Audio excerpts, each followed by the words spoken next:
So now, from here onwards, we would like to start the JICA Ogata Research Institute Knowledge Forum, the role of international cooperation in protecting lives, livelihoods, and dignity.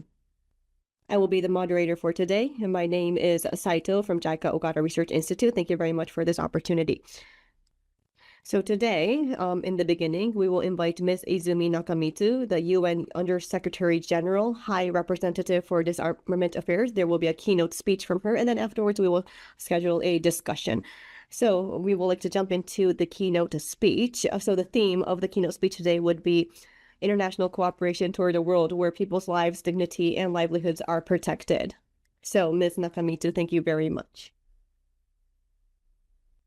Good morning, everybody. My name is Nakamitsu.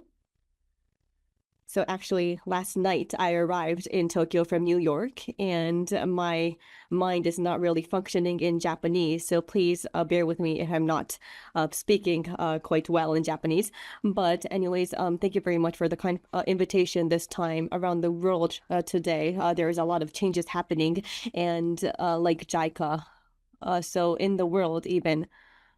So you are trying to strengthen trust and cooperation, and you are a very important leader in this field, and you're that kind of institution, as well as also you have Ms. Ogata's name in your institute, who has been looking after me for a long time. And by the way, Japan in the UN is a member country that is well trusted, and also Japan is a member country that is taking leadership in the international society. So the trust that Japan has in the global sphere.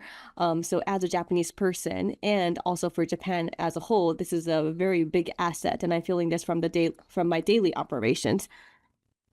And today, so I would like to talk about three themes that are mutually connected to each other. The first one, of course, is about the current, so fluid change that we are seeing. And I think this is a paradigm shift even. And I want to talk about the international situation that's happening right now, and also the global and UN challenges that we're facing. And also the second point, so we have the global militarization happening, and this direction is becoming more severe.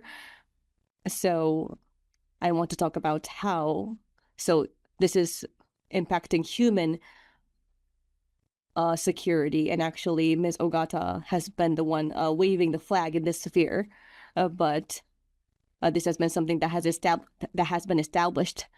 But I want to talk about how the militarization is impacting human security from here onwards. And third one, I want to talk about, so this is something that we should try to find together, the future pathway, as well as future developments. And I want to talk about these three themes for today. So first of all, let me talk about the first theme. This is the current international situation, and also the international cooperation direction that's happening right now. That's a big theme that I have for today. And I don't think this needs to be said even, but this year, so this is the 80th anniversary since the end of the World War II. And this is 80 years after the A-bomb was dropped on Nagasaki, Hiroshima. Also, it has been 80 years since the foundation of the United Nations. And also, this is the 70th anniversary for Japan's ODA. So in a lot of senses, this is a very big year for us.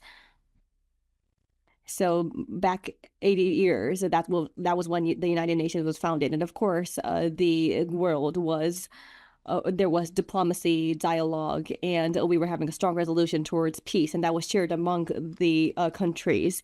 And that was what we learned from the two world wars, and there was a very devastating impact from it. And there is the pretext of the UN Charter, and there was a very famous text, and we have been.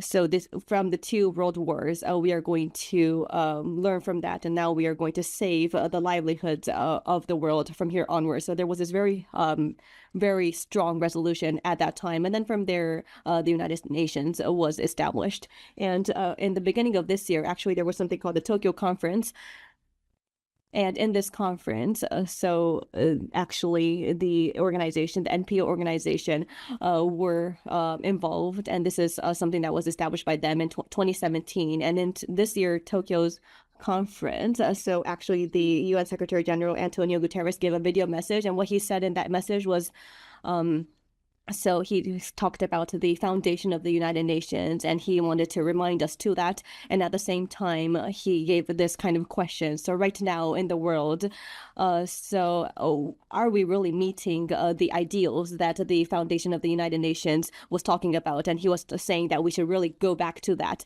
and think about that again. So right now, there is this unprecedented change happening in the world. I believe that's what's happening. And of course, one of the big reasons of that is the geopolitical tensions happening, and this has been expanded throughout the world. And the impact of that is being seen in all kinds of regions in the world. And also, these kinds of changes are not, maybe this is happening it's not happening just for an instant, or just it's not limited. Actually, the structural challenge that we have is that the international order is changing, the international order based on international law. And within that, the core pillar would be the UN Charter. But now there is a challenge towards that happening. And the order itself is changing. So this is a huge structural challenge. And on top of that, there is the complex issues tangled with that. So there's the entire structural change, and because of that, in various regions, the livelihoods of people, the citizens, are being impacted directly. And also there is an impact for the future of those livelihoods. So that's the kind of situation that we are in today. And one big problem of that, challenge of that, is that in various regions, and there's also disparity among the regions, also even domestically, there are various disparities going on. So this has been expanded these days. And the fairness is being demolished. And this comes from the structural big structure. There is the issue of the Security Council, and also this is a priority for the U.S. Secretary General, and also this is related to the international order, but also IFI as well, International Financial Order. And there is the unfairness in there, and the disparity in there, and that's impacting everything. And it's not just that, but also globally, when you look around, there are people that are not, where their basic needs are not being met. And also there are socially vulnerable regions. And this kind of vulnerability is being strengthened because of the structural disparity. So in various kinds of levels, now this kind of change is happening. And as you already know, we have violent conflicts, and these are being maintained right now, sustained. And what is the concern there is that actually, initially, so even in conflicts, the international law should be abided by. And so for the civilians, so indiscriminate attacks should not be happening, but it is actually happening, and this is even expanding. That's a situation that is of concern today. And there is the detrimental damage towards the citizens, and that is being increased. And in that situation, humanitarian assistance needs are increasingly going upwards. However, unfortunately, the response to that is quite limited. And the crisis is increasing. However, the funds, so that this would be something to alleviate the needs, the humanitarian needs, but actually those kinds of funds coming from overseas is depleting. Actually, it is going downwards these days.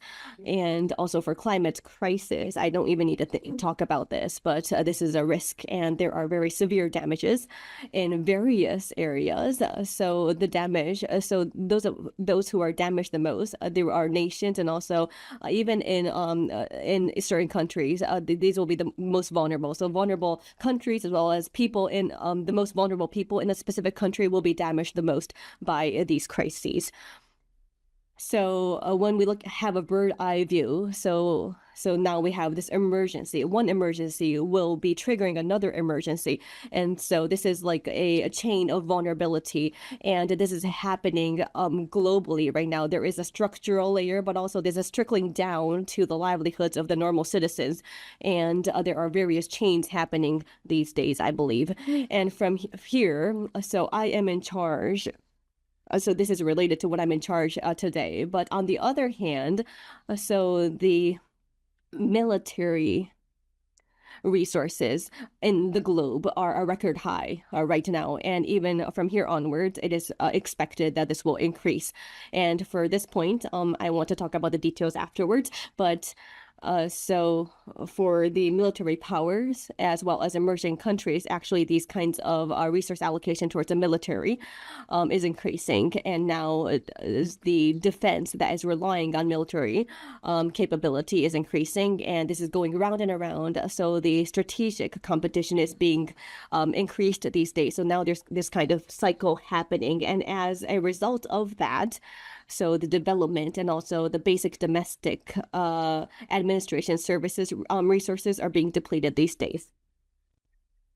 Another thing, if I may mention, is a transformation that's happening around the world, which we must not forget, is that at the unprecedented speed, science and technology is quickly evolving, including cyber, AI, digital, and autonomous lethal weapons that has AI embedded. Such emerging technologies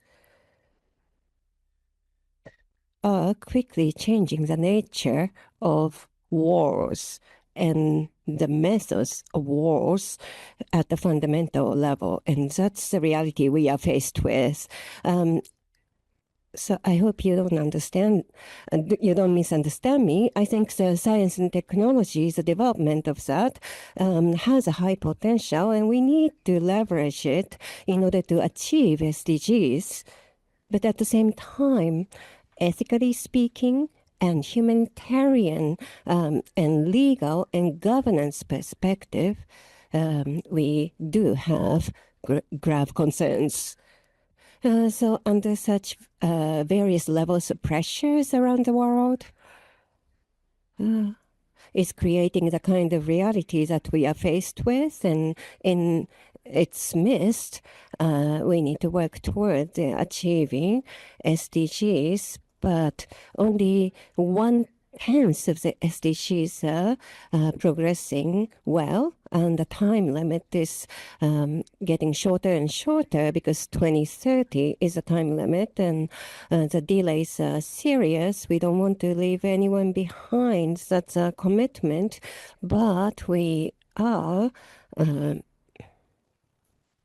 facing serious deterioration, and the divide or the discrepancies between the development and military development.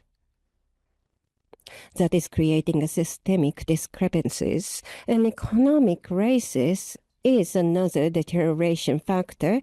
Free trade is a system and order that was developed after the Second World War.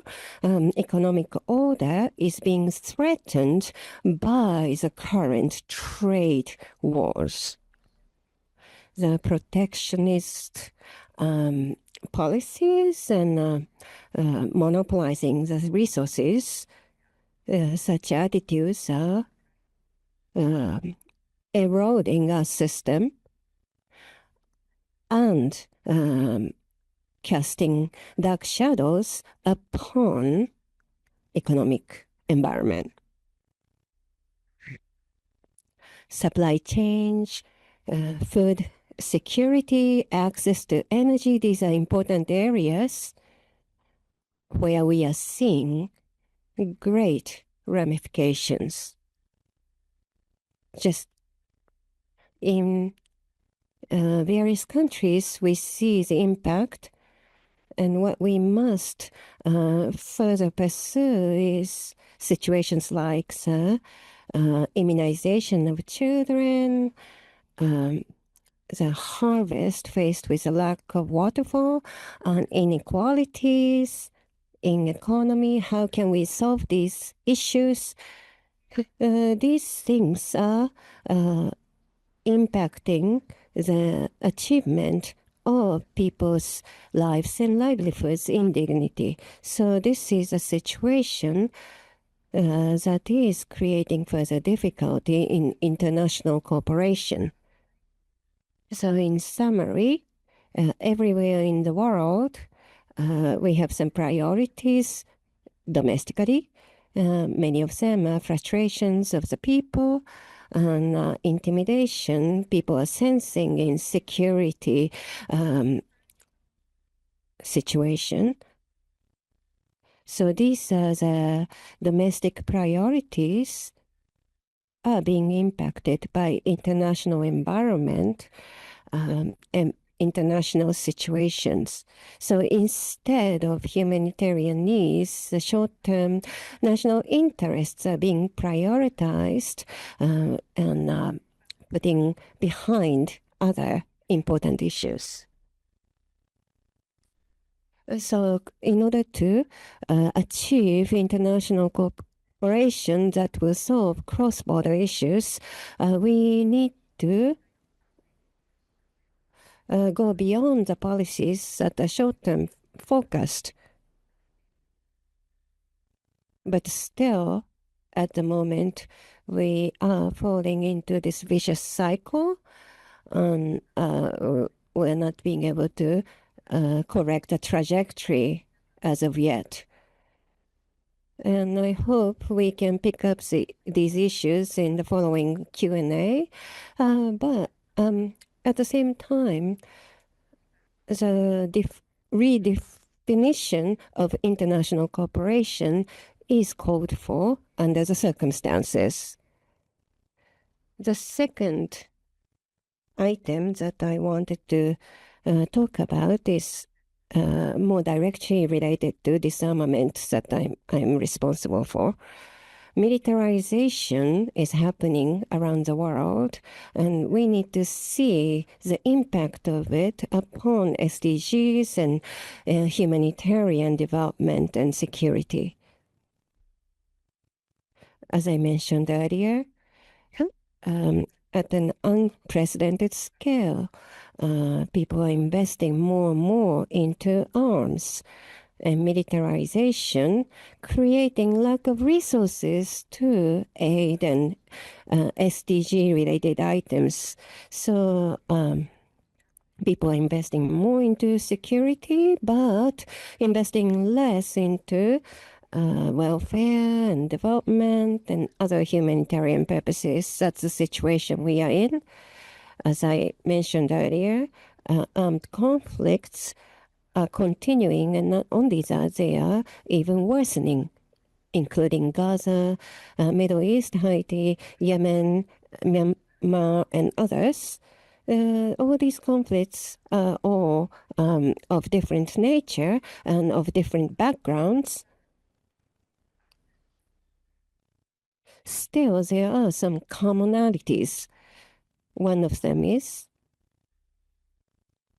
that it's the general public who is most impacted. I talked about human-centered security, but the attack upon people is happening in all the conflicts and even expanding in its scale.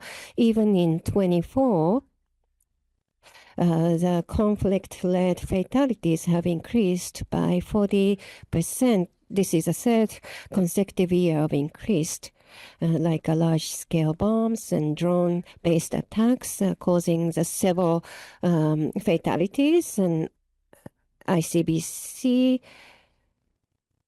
missiles, which shouldn't be used in population-dense areas, are utilized, creating serious consequences. And the impact is not just during the conflicts. Illegal small-scale arms and other weapons can become a barrier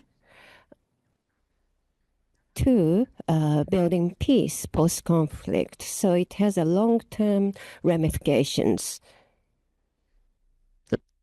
So as the weapons go into the civil society, creating instability, as well as weapons spreading into communities and societies, lead to another and subsequent vicious cycle, creating expansion of arms, creating damage to people. And this is a vicious cycle that we are having difficulty breaking. So I'd like to highlight here that protecting human security is of vital importance, going back to the UN Charter, dignity of people, peace, equality, and sustainable progress. The foundation of these things is the human dignity. That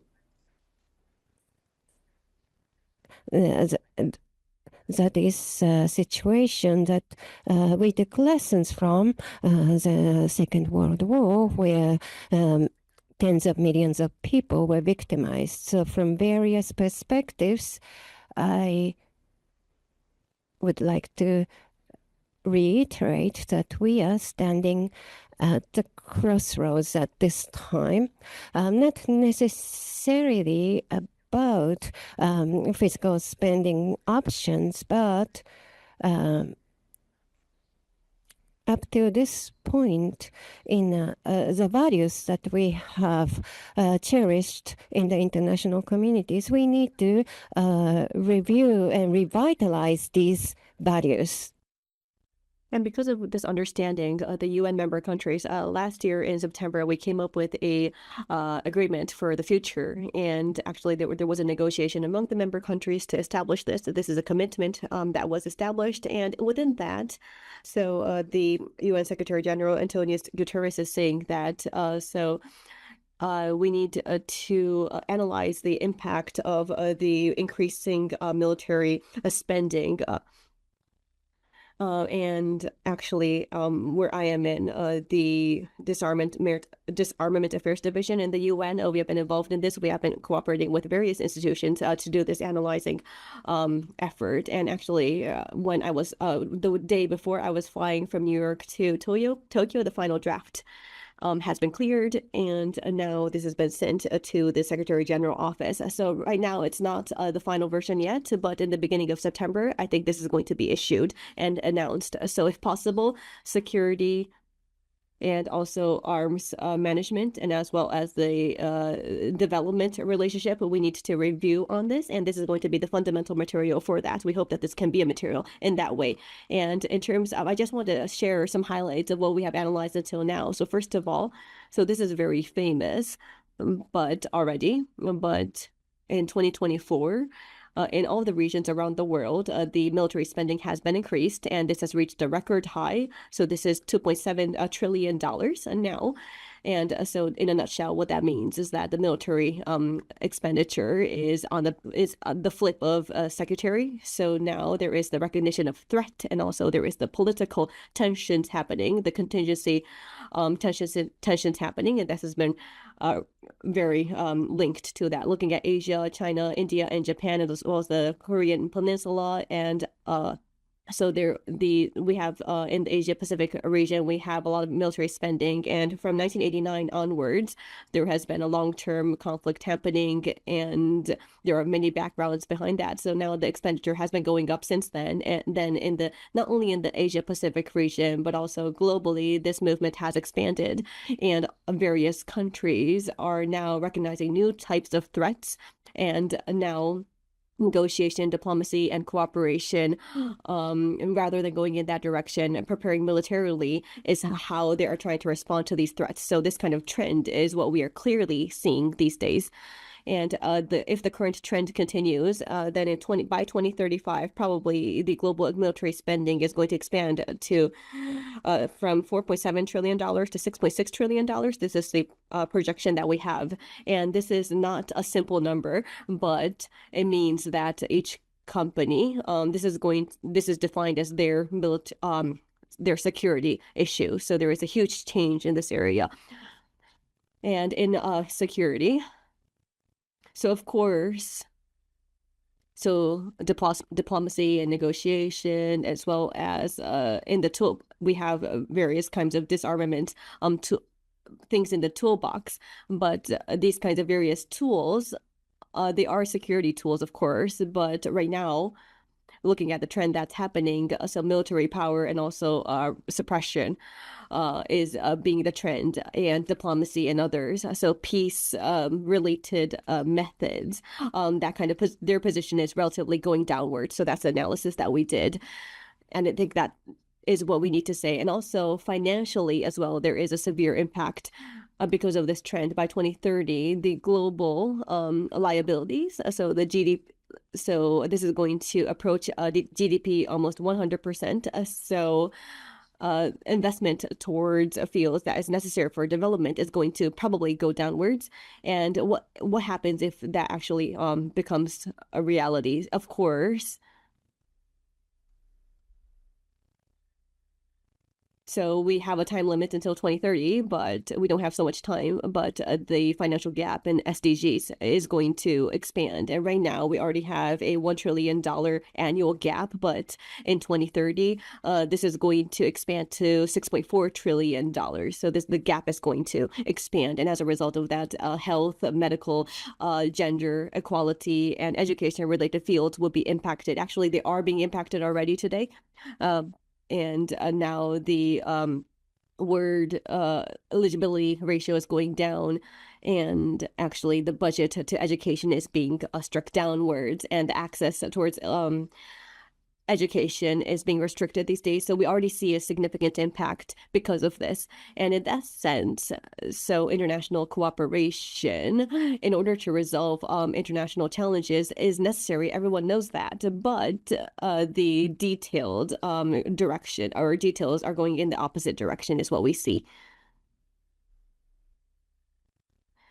And I don't want to cause any misunderstanding, but what I do, disarmament, so this is in the security field, of course. But of course, so just security concerns and the military spending based on that would be necessary for the recovery of order. And also this is going to contribute towards a peace building. Of course, we understand that. But the concern here is that the military spending is it going to be, so we need to make sure that it's not pressuring the investment for sustainable development. And also the second point, the diplomacy, trust establishment, and disarmament. So these are, so this needs to be done in parallel with various other efforts. So these 2 points are very important for disarmament. I think this is happening, but how to balance these are collapsing a little bit these days. So in this way, so the Secretary-General is going to announce a report, and I believe what is in there is going to be quite a severe reality. But now there is an imbalance happening, and now the investment towards ESG is being pressured because of this direction. And when that happens, the foundation that is upholding the society is going to be deteriorating, and there is that possibility. So as a message, the most important thing would be that the real security is not something that's established just by military powers and arms, but also we need to invest into various fields to protect, to actually prevent. And also by not just by having an arms race, by having diplomacy in place, we need to reestablish trust relationships. And by having our resources allocated in that way for the first time, we can accomplish or realize safety and security. And in my daily disarmament related operations, so we come back to the fundamentals, and this is human security, and I keep on talking about this. So this means that the regional societies they need to come back from conflicts, and we need to make it possible to peace build. And there are, for example, nuclear weapons, mass destruction weapons. And from them, we need to prevent people from receiving damage. And also, our budget for defense, we need to make sure that this can be allocated more towards medical fields. And by doing that, this can recover the society, and also the cycle for security can go around. And so this kind of circulation is something that we need to understand fully and to abide by. And right now, I think this is a era to rethink this.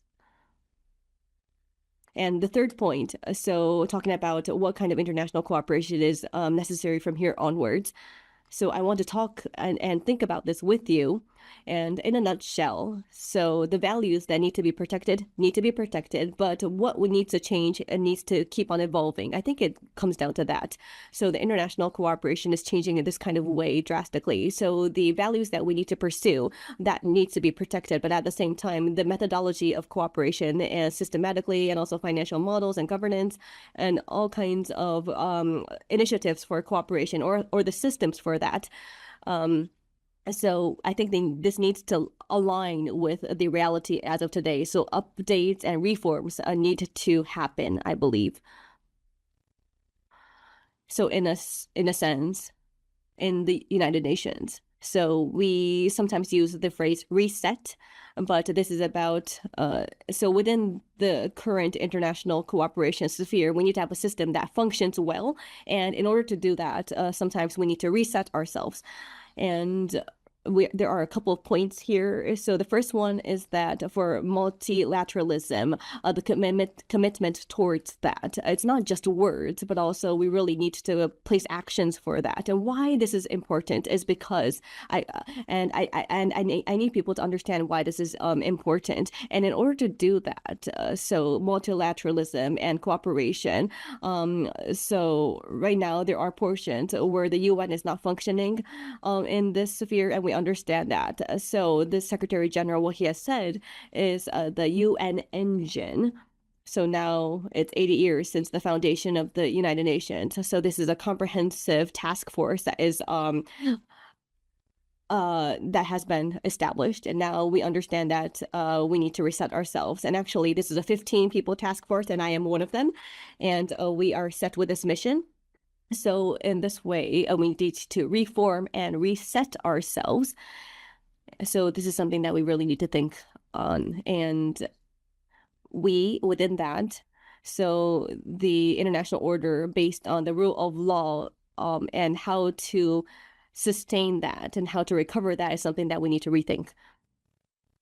And the global trust cultivation, trust building, and how exactly to do that is another theme that we need to think about. And by doing that, so even domestically and also between nations as well, there are backgrounds of conflicts and what are the causes of the conflicts. And we need to have a structure to be able to respond to that in the United Nations.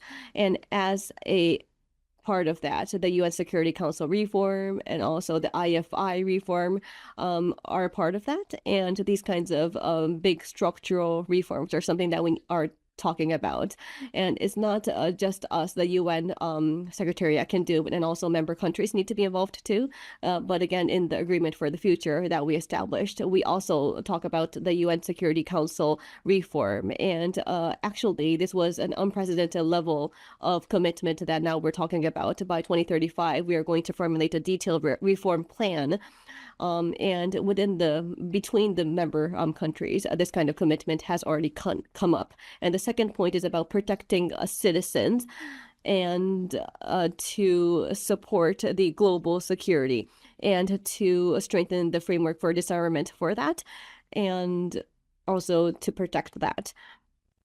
and also diplomacy and efforts and dialogue is to be combined with disarmament so that we can bring forward the security negotiations. We need to create that kind of structure. So the existing legal norms, for example, the international humanitarian law, we need to protect that, and we need to have a system for that. And I think this is an urgent issue for us. So, for example, the Ukraine invasion by Russia. So this is a violation of the UN Charter for sure. But so we need to pursue the Ukraine peace process. And from the UN side, this is a message that we have been keeping announcing, but this needs to be in line with the UN international humanitarian law, and also for Gaza, the Middle East as well. The international humanitarian law is very a core pillar of international law, so we need to abide by that, and we need to have accountability also. And in a secure manner, we need to figure out how exactly to reestablish this.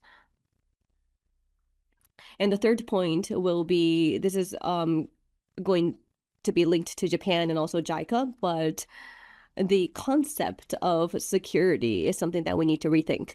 And I keep on repeating this, but it's not just a military power that can build peace. The real security or safety would be to abide by and respect international law, to have dialogue, diplomacy, and also to meet basic needs and to protect rights and also to correct injustice. And by doing all of these things, for the first time, peace or real peace or real security can be built, and it's going to be a foundation for that.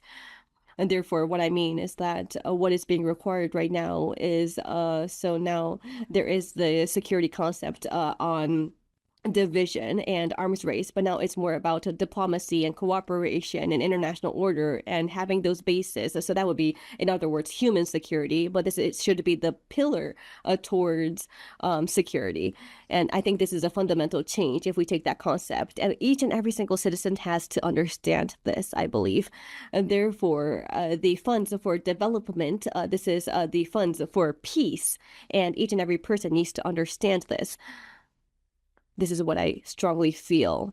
And so all of the funds that are to be utilized in various sense, this is going to strengthen the social pillar, is going to protect the rights, and also going to support the correction of injustice.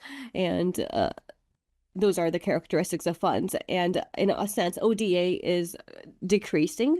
However, in the beginning of July, I think it was in Spain where the FFOD was conducted, and the fourth there was a commitment being adopted in the fourth conference, and it was talking about the liabilities reduction, which is unsustainable. And this is a very big topic, and also to have public and private funds being utilized, to be combined and utilized. So that was in the commitment, and we need to go into this new direction. And within that, so the ODA is decreasing these days, but there are various tools which we can combine. And within that, we want to revitalize international cooperation. This is something that we need to do, and that was a strong message. ODA, so the overall amount is keeping on decreasing. However, for low-income countries and also for conflict-related impacted countries, actually ODA is extremely still important. It is necessary for them. So how to position ODAs for those kinds of countries is another thing that we need to think about. And also we need to fulfill the public services so that we can create a system for the society so that everyone can comfortably live. And this is, I guess, the question that comes to us these days. And for the military spending, just talking about military spending, so this is another thing that came out from the Secretary-General, that so like the budget for other public services, for the military spending as well, we need to have a system where this can be monitored by the citizens, and we need to establish that. So clarity on budget for defense And to be able to have accountability for that is important. And to monitor that, to have that function in place is important. As I already mentioned, an appropriate level of defense spending by having that. And also we need to make sure that it's not pressuring the other public services and the budgets for that. By having that in place, so I think this is something that is required by all the countries. And just to summarize everything, it comes back to human security. And this concept, I think, is the most fit for this. But it is about the approach of security with humans in the center. And it's about people's lives and livelihoods and dignities that need to be protected. And I think this is really the concept of security. So to have this become possible, we need to have solidarity between all kinds of people, society, and the younger generation. So we have various stakeholders, and we need to have them be able to participate. So we will support such platform to encourage younger generation participations. And also meaningful participation is something that we will encourage.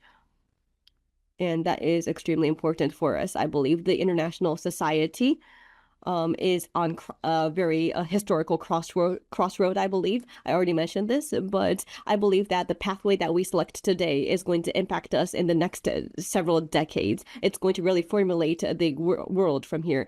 The peace, development, and security world in the next several decades is going to be identified. And this is my closing remarks. But I talked about nuclear weapons a little while ago.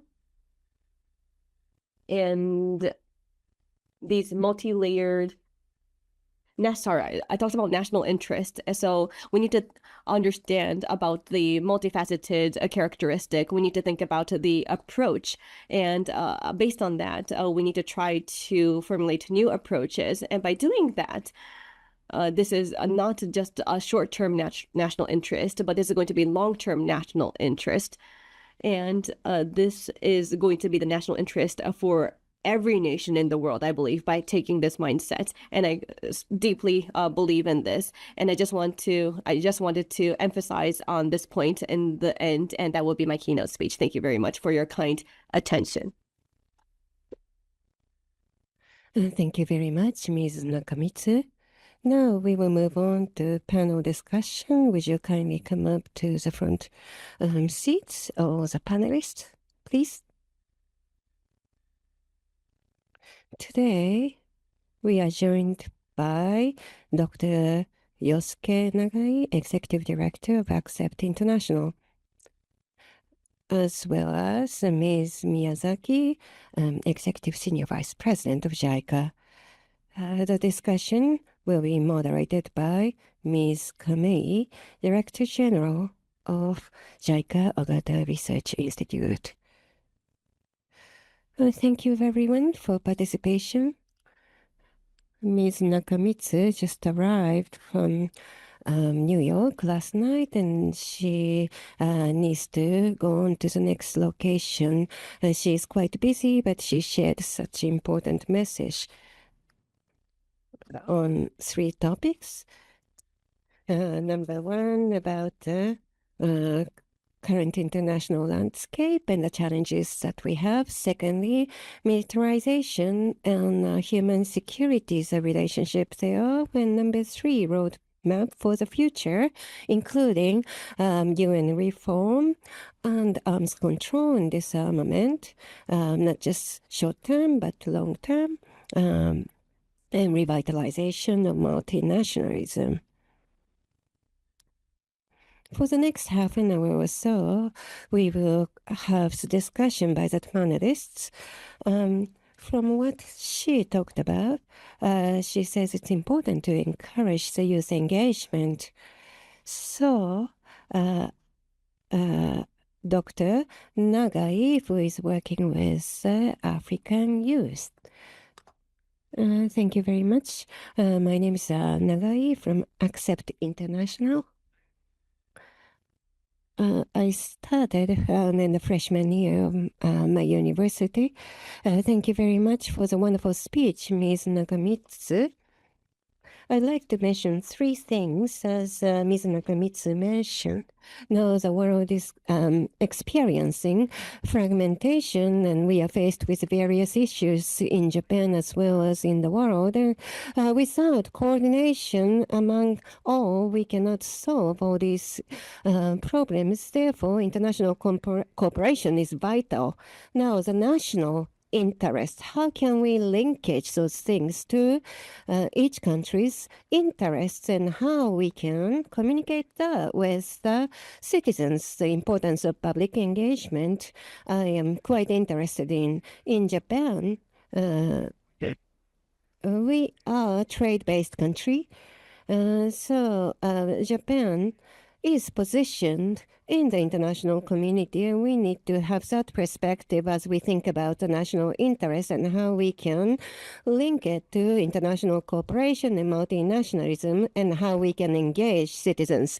Since I work with NGO, so civil society is a word that is often used, but not so much nowadays. But from my perspective, from that position, because we are here now, we need to think once again who should engage in the international cooperation and such international challenges.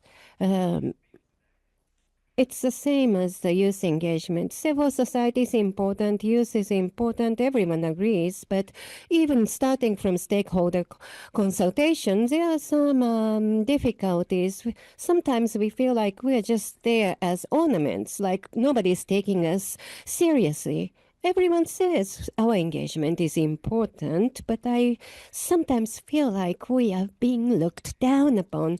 Our role can be even further optimized, which can lead to solution for these challenges. And I hope that people would realize that going forward. So that is all from me for now. Thank you very much. Now, Ms. Nakamitsu mentioned that ODA has experienced a 70-year anniversary, and Japan has been investing in international development. And based on JICA's experience, Ms. Miyazaki, would you share your comments? Thank you very much, Ms. Nakamitsu, for your wonderful talk. Yes, last year marked the 70th year of ODA, and with so this is a milestone year for UN as well as for JICA, because this is a 60 year of overseas cooperation. So how we position international cooperation is under question. JICA has been working nearly 70 years.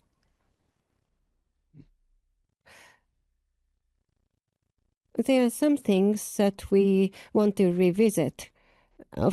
Of course, I am centered in Japan, so I tend to speak on Japan, but JICA's characteristic is that we consider the ownership of the partner countries. And also we are long-term based. And we focus on empowering the people of the partner countries.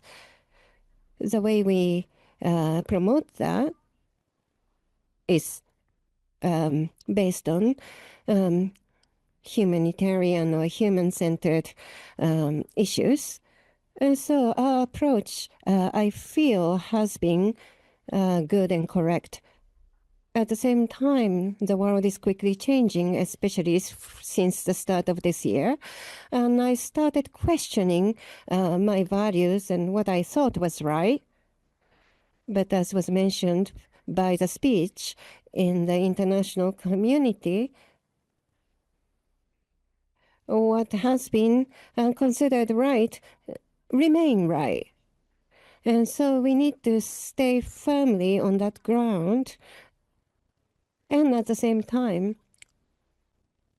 we realize general public is going way, well, there's a potential for the general public to sway from those important values which we observe is happening.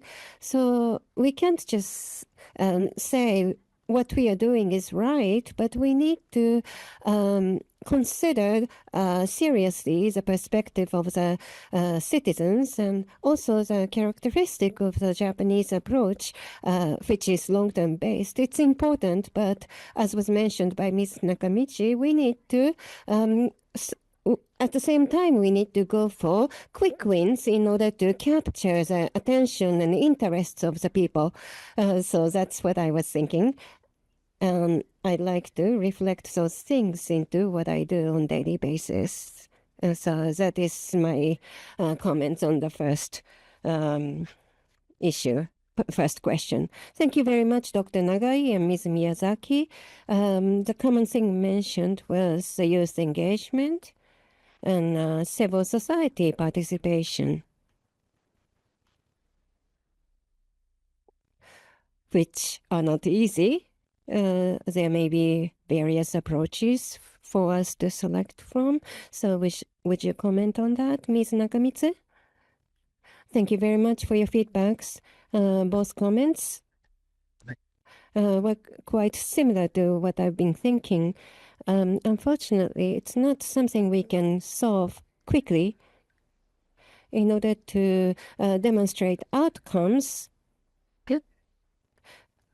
well, sometimes I call what I do a large jigsaw puzzle. It's like putting together the puzzle pieces. That's what we are doing. Short-term wise, sometimes it's difficult to produce visible outcomes. That may be the difficulty of gaining people's understanding, and also social media, SNS, tend to spread misinformation or disinformation.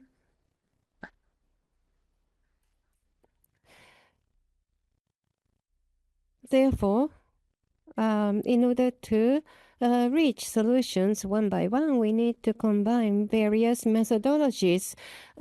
First, what I consider as important is that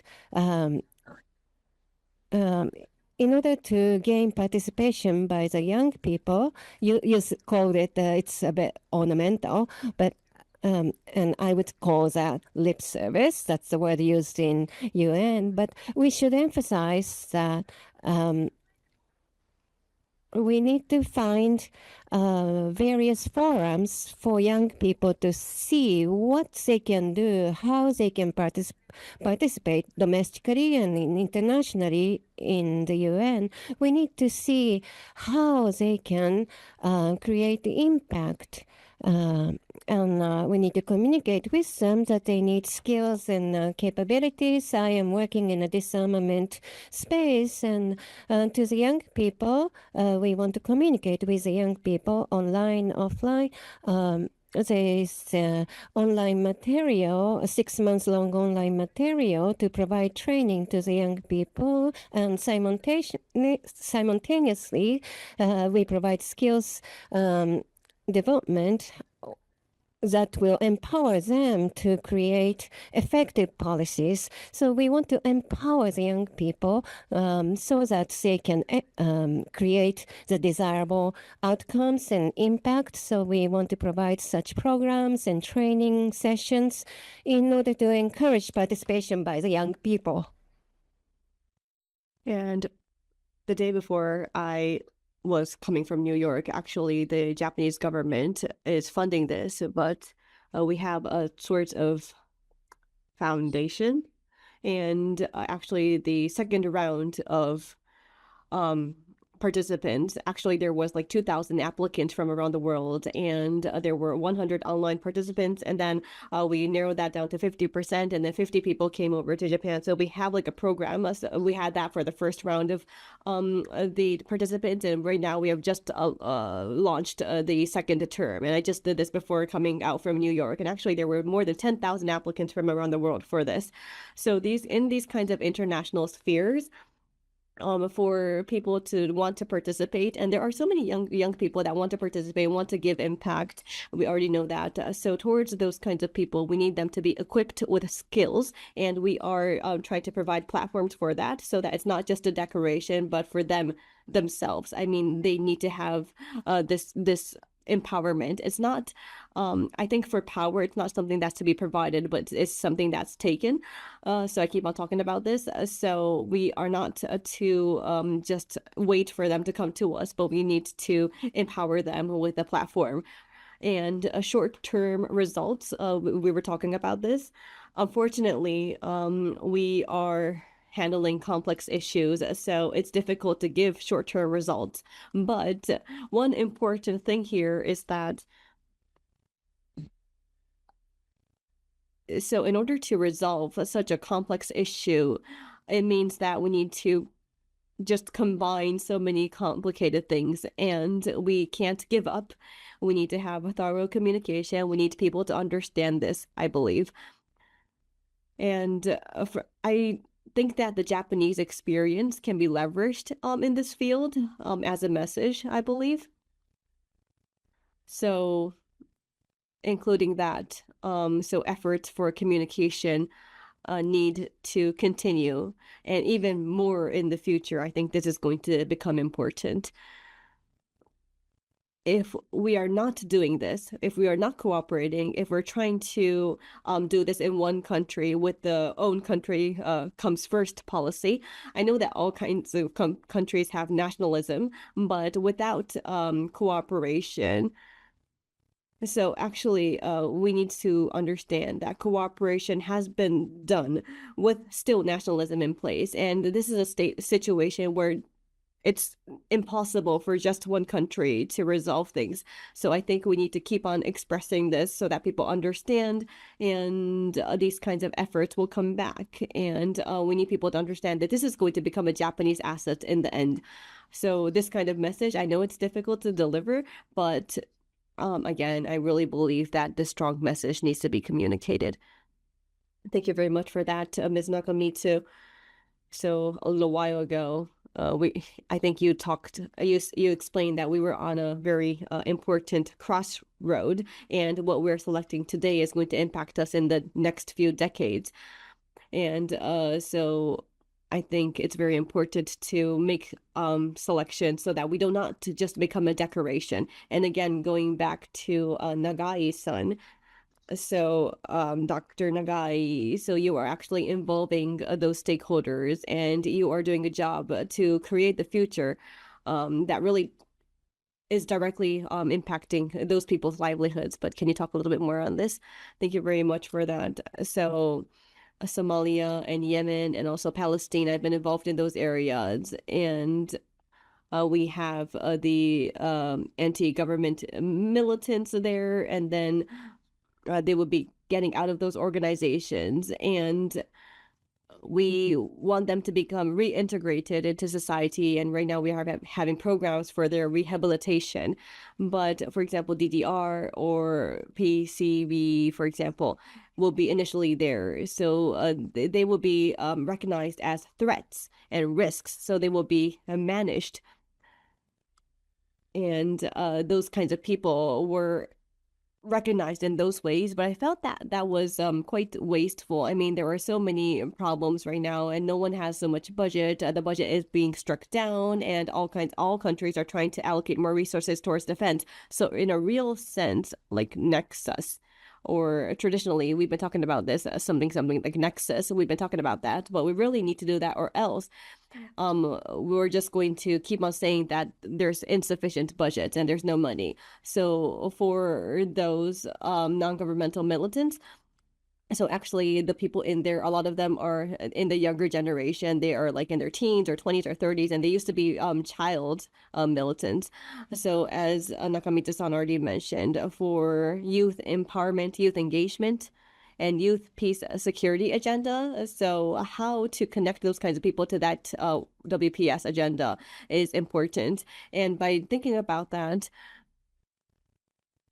more into the popular areas like human rights or general youth agendas, we can have them connected even more to those kinds of popular agendas. And by doing that, we can have a realistic nexus happening on the site level as well as the international level. That's what I feel. So as Ms. Nakamitsu already mentioned, so I think the key is the younger generation to equip them with skills is something that I really agree on doing. And also there are unseen or a very transparent younger generation these days who are in the battlefield, and I hope that we can equip them with skills more. And now in this unclear world, what kind of vision we can deliver is important too, I believe. Even in Japan or even overseas, I recently feel that there's not much vision in place, and maybe the short-term issues and maybe frustration, and also Nakamitsu-san was talking about this, and threats are there. So those are like the drivers of motivation, and people are thinking about what to do against that. I can really understand, and there's frustration and there's threats already. But even if we just cater to that, it's not enough, and maybe it's things are going to become even more severe if we just cater to that. So we need to have a more mid to long-term vision. We need to have a person that's able to deliver that. And by having that in place, then the youth that used to be in those militant organizations may become more motivated to come out. So that is what I have in mind. Thank you very much, Dr. Nagai. I think there's so many things that we need to do, and I know that there are things that we can do, but towards Ms. Nakamitsu, there's another question. So you talked about multilateralism, and so there's the international order that has been established based on multilateralism, but can you talk about your expectations towards Japan that you have? And you talked about the human-centered security. I think it's related to that. And also in our research institute, this is a research institute for human security. And so I just hope that you can talk about your expectations for Japan as a country in this field. Thank you very much for that. So Japan, so this is 80 years after the end of World War II. But rather than talking about post-World War II, so actually, so after the World War II, Japan has treaded its history as a nation. I think we should be proud of that. And within that, Japan, so you talked already about human security, but up until now, so I talked about this in the beginning already, but looking from the UN perspective, Japan is a very reliable member state. And as you already know, so in the UN sphere, there are delays of membership payments, and there's some countries that are not able to pay. There is a budget, but there is the lack of cash flow. So this is a liquidity issue, and the UN is facing a very difficult situation, and we have this big problem happening. But the UN member states, when you talk about them, like they perceive that Japan is a reliable country, and even right now, the third membership fee has been paid from Japan, and they are very instant. Japan is very instant in doing that. A couple of countries only pay at the end of the year, but Japan doesn't do that. So even including that, the political position as well as the support towards multilateralism that Japan has been doing, and also the actions that Japan has been doing in various fields. All in all, including that, I think Japan is a very important, reliable member state. And as I already mentioned earlier, this is a huge diplomatic asset for Japan, I believe. So from there, that's the big structure. But Japan has a trust in the international platform, and I think we need to uphold that from here onwards too. So that was the first point that I want to mention. And the expectations that I have for Japan from here is that there are several fields that are important for Japan, and also from the political perspective, a policy perspective, I hope that Japan can take leadership, and human security is going to be the core pillar of that. So in the development aid field and also in the security field that I'm involved in, so it's bordering both of them. It's a very important concept. So how, through various fields, we can promote that in multi-level and in various policy fields, how to execute them. These are the things that I encourage Japan to exercise leadership. Trust and reliability and leadership execution in policy making. UN reform will continue and be promoted, especially in the next few years. Therefore, Japan can leverage this trust asset to have a say, such as contribution issues, like that goes beyond the divide between the West and the rest. We can pursue the policies going beyond such a division and the fragmentation. Japan can fulfill its role in exercising leadership in that area upon various backgrounds. One of the issue that has grown big is the double standards in the UN. We need to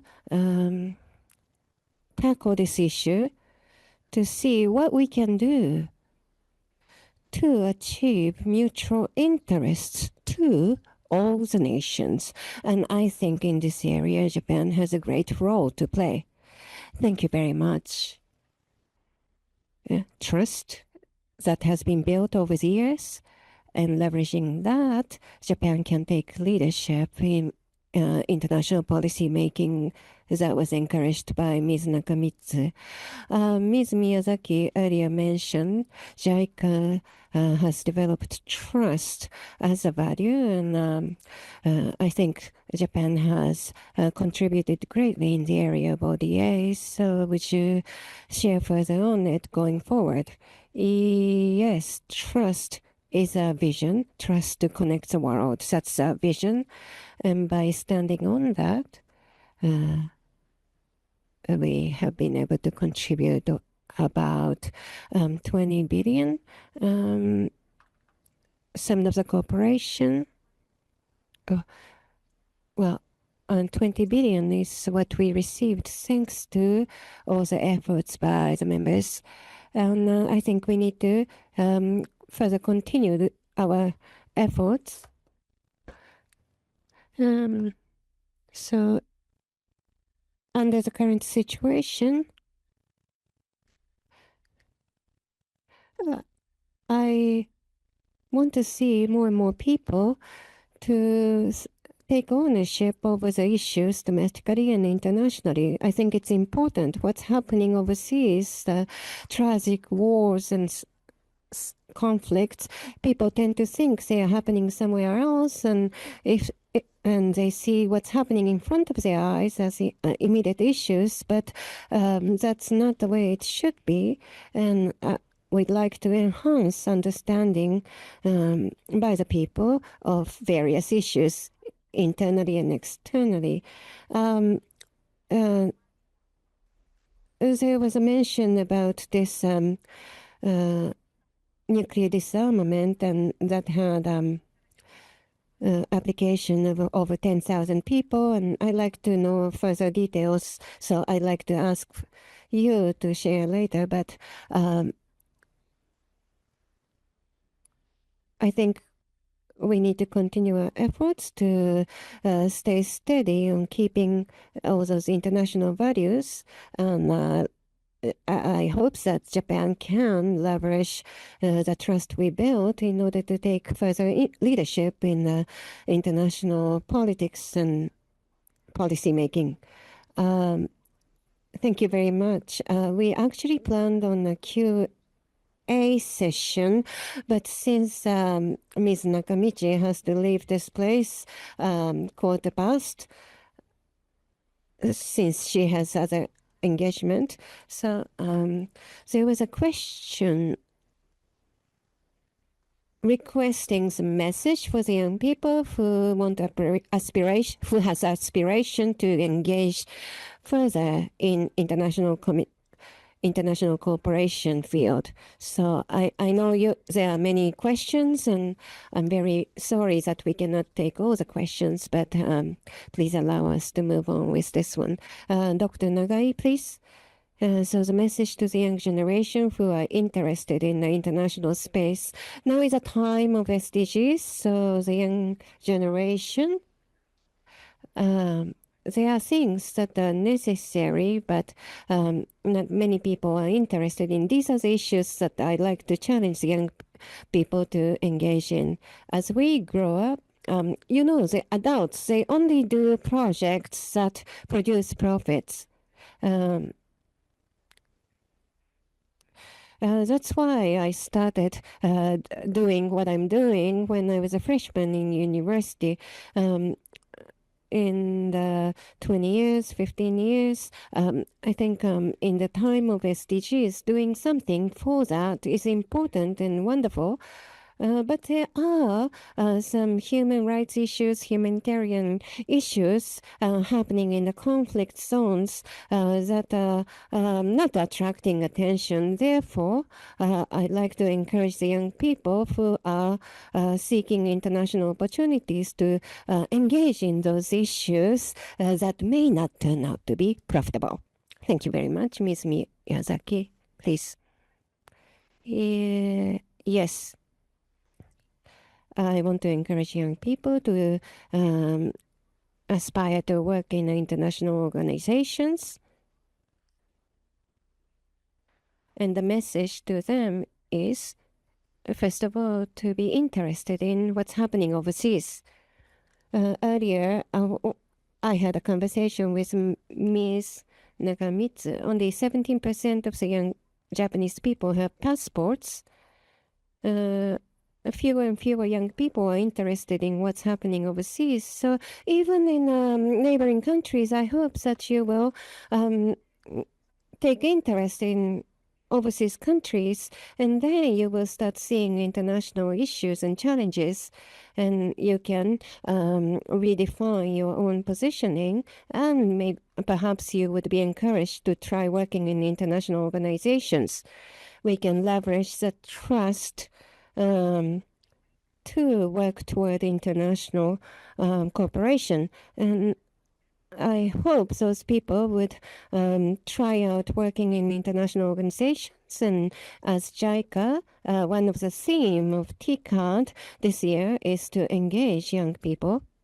So we'd like to further engage in these initiatives. Thank you. And lastly, we'd like to have a word from Ms. Nakamitsu. So beyond international organizations, we are humans and we live upon relationships. So our foundation is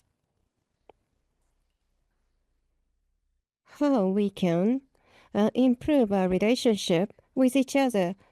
Not just about you, but how can we think about other people? So that's the foundation.